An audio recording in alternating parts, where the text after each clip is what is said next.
Hello everybody, this is Ate Del Mondon. Update dito sa Happy Valley. Nandito si Miss Celine sa Crown Plaza. So I don't want to eat heavy. I go to McDonald's there, just opposite of the Crown Plaza.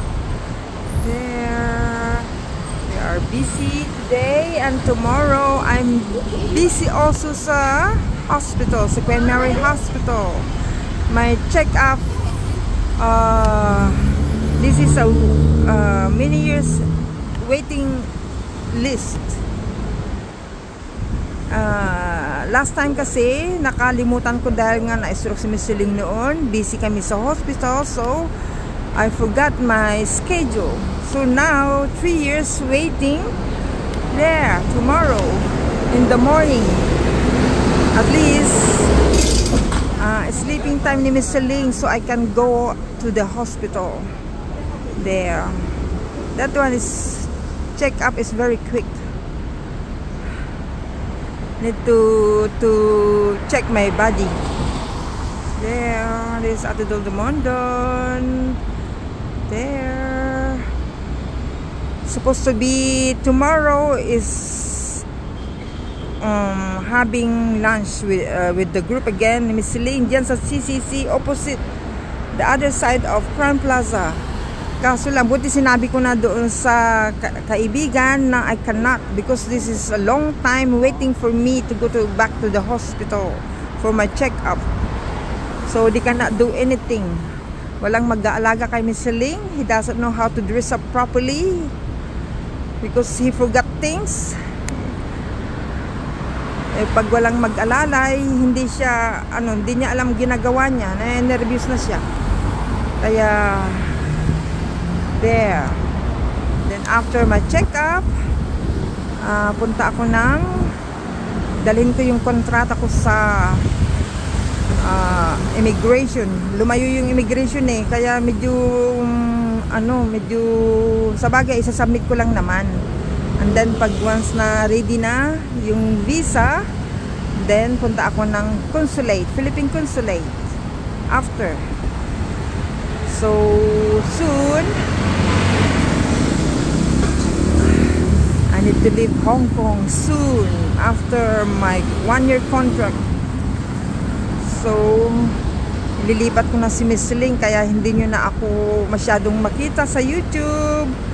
Saka lang ako makapag-play pag once na pag free time ko ng gabi siguro, hindi ko alam. Kasi siyempre pag ilipat ko si Miss Celine, may hirapan na ako dyan pati sa pagbaba.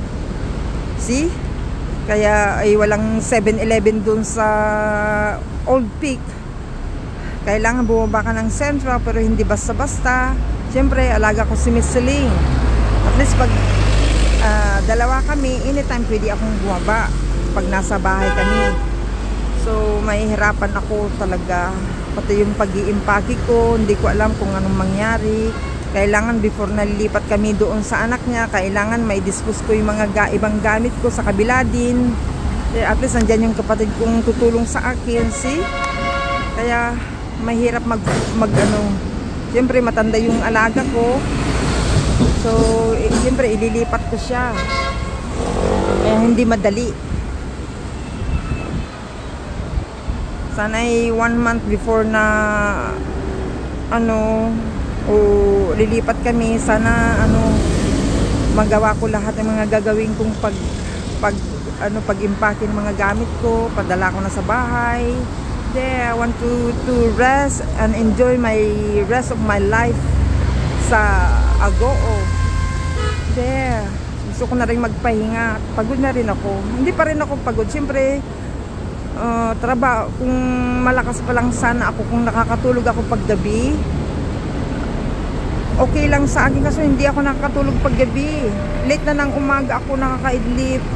Kaya wala ako dyan sa mga update ng mga ambassador. Sila Kuya Bal. Minsan nakakahabol ako. So, mahirap sa akin yan. Buti malakas ang aking katawan. There. Walang problema. Kung nandun na kami sa kabila, hindi pwedeng magpuyat talaga. Eh, siyempre, may apo kami doon na tawag ng tawag sa akin. See? Bye for now. Punta na ako sa McDonald's. After McDonald's, lipat ako sa Crown Plaza. Yan o, yung Crown Plaza. Yan o, yung building na yun na kuburan ng ng flyover. Para malapit lang. Ayokong kumain ng kanin ngayon kasi kahapon nagluto ako ng isda na may ampalaya. Wow, ang sarap ng aking kain talaga. Pati si Miss Celine inubos niya. Kahit maraming tinik, tinanggal ko na yung tinik.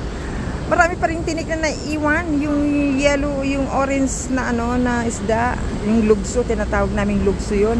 Wow, ang dami pa rin tinik. Tinanggal ko na yung mga tinik.